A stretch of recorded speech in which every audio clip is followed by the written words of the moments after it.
Iya, saya ikuti perdebatan itu dan menurut saya tiga-tiganya konsisten itu. Apa itu Pak maksudnya? Anies, Hmm. Pak Anies konsisten dengan metodologi akademis karena dia menerangkan sesuatu dengan susunan argumen yang koheren itu oke. Hmm. Jadi konsisten karena memakai metodologi akademis. Hmm. Nomor dua, Pak Prabowo juga konsisten, Hmm. konsisten memperlihatkan emosinya tuh, itu Hmm. soalnya tuh. Hmm. Dan itu nggak ada masalah sebetulnya orang memenangkan pertarungan dengan gagasan atau memenangkan pertarungan dengan emosi itu soal watak masing-masing. Tinggal apakah itu efektif bagi Hmm. rakyat Indonesia itu Hmm. soal evaluasi dari para ahli nanti.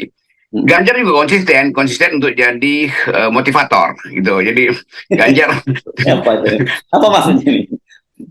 ya buat Ganjar kan dia susah menerangkan prestasi Jokowi nggak ada itu berarti gagal nanti Mahfud. Dia terangkan Hmm. prestasi Jokowi ada itu berarti dia nggak konsisten. Dia hanya sama dengan Prabowo. Hmm. Jadi semua mereka itu konsisten. Anies konsisten secara logis, Hmm. Prabowo konsisten secara emosional, dan Hmm. Ganjar konsisten sebagai motivator. Nah itu poinnya.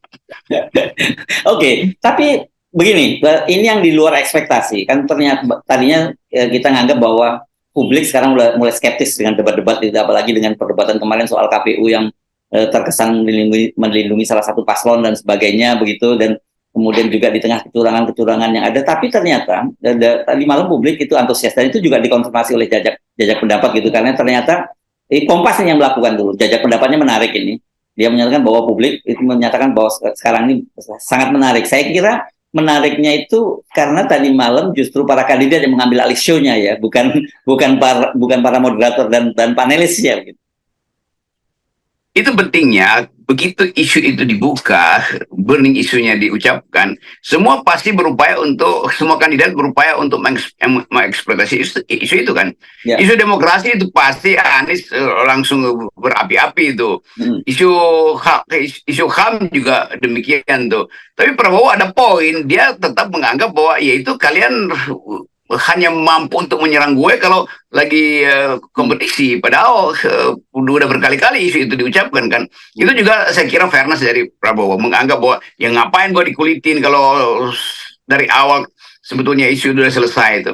Jadi sebagai isu tidak efektif lagi soal hak asasi manusia. Yang jadi tontonan bukan isu HAM-nya tapi ekspresi Prabowo dan argumen Anies kan itu kan. Kan masyarakat kita nggak peduli soal HAM sebetulnya, jadi nggak ada poin di situ. Tetapi sekali lagi kalau orang bilang Prabowo tiba-tiba eksplosif atau emosional, ya jangan dibuat Prabowo tidak emosional. Itu nanti akan membuat dia kaku tuh. Jadi biarkan aja Prabowo emosional. Yang penting substansinya bisa diucapkan. Kan emosional atau rasional itu cuma pilihan atau watak yang nggak mungkin diubah dari penampilan seseorang tuh. Mau dipoles oleh tim sukses pun itu nanti kelihatan kaku. Demikian juga Anies, nggak mungkin Anies diubah jadi seseorang yang agresif tuh. Agresivitas Anies ada pada argumen, kan itu di awalnya dia udah attack. Sisanya dia melakukan dialektika tuh dengan berupaya untuk ya memancing emosi Prabowo tuh. Tapi dipancing nggak dipancing juga Prabowo pasti emosional. Kan itu karakter yang udah melekat tuh. Nah Ganjar seperti biasa ya jadi mediocre, dia mesti siksak di situ kan. Karena tanggung, mau beroposisi masih butuh Jokowi, mau memuji Jokowi itu berarti akan satu kubu dengan Prabowo. Jadi di situ kesulitan Ganjar sebetulnya. Ya. Jadi makanya kan kemarin juga kita bahas Pak Prabowo itu kehilangan orisinalitasnya kan begitu ya kan Pak Prabowo juga dulu satu selain emosional tadi kan tapi narasinya kuat, bacaannya bagus dan sebagainya. Tapi kemudian diubah jadi gemoy-gemoyan gitu ya. Itu yang nggak Prabowo banget. Dan tadi malam saya kira kenapa Prabowo kelihatan sekali emosional dan dalam bahasa anak-anak sekarang keteter gitu karena dia harus mempertahankan serangan dari dua kandidat terhadap Pak Jokowi sesungguhnya gitu kan. Iya, jadi bumper Jokowi sebetulnya yang dikutik-kutik oleh Anies kan soal demokrasi di zaman Jokowi itu. Dan demikian juga Ganjar. Tapi Prabowo dia konsisten untuk mengatakan bahwa hanya melalui Jokowi demokrasi bisa dilanjutkan. Hanya melalui Jokowi infrastruktur bisa dijalankan. Jadi itu saya sebutkan tadi ya, Prabowo konsisten justru untuk membela Jokowi, nggak ada soal. Kan aneh kalau tiba-tiba Prabowo mengatakan iya benar yang kalian sebutkan itu tidak ada demokrasi. Walaupun Prabowo sebagai orang yang membaca data tahu bahwa indeks demokrasi Indonesia itu turun terus, tapi nggak mungkin itu yang dia akan jadikan dasar untuk mengucapkan pikirannya kan.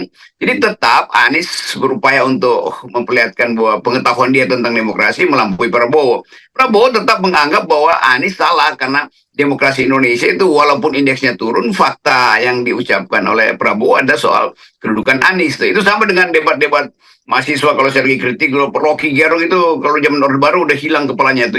Itu kan dia nggak ngerti bahwa kita juga justru yang menghalangi Orde Baru supaya tidak menghilangkan kepala-kepala orang kan. Itu dasarnya. Tetapi sekali lagi ini upaya untuk memperlihatkan tadi bahwa publik memang bosan dengan TikTok atau lihat baliho. Akhirnya publik memilih untuk nonton debat itu dan menunggu Gibran untuk tampil ke panggung kan. Jadi hal yang sebetulnya konyol bahwa seharusnya debat itu semacam pintu apa namanya nih, pintu lain dari promosi-promosi yang selama ini soal bagi-bagi amplop, soal pasang baliho, soal tekanan segala macam tuh.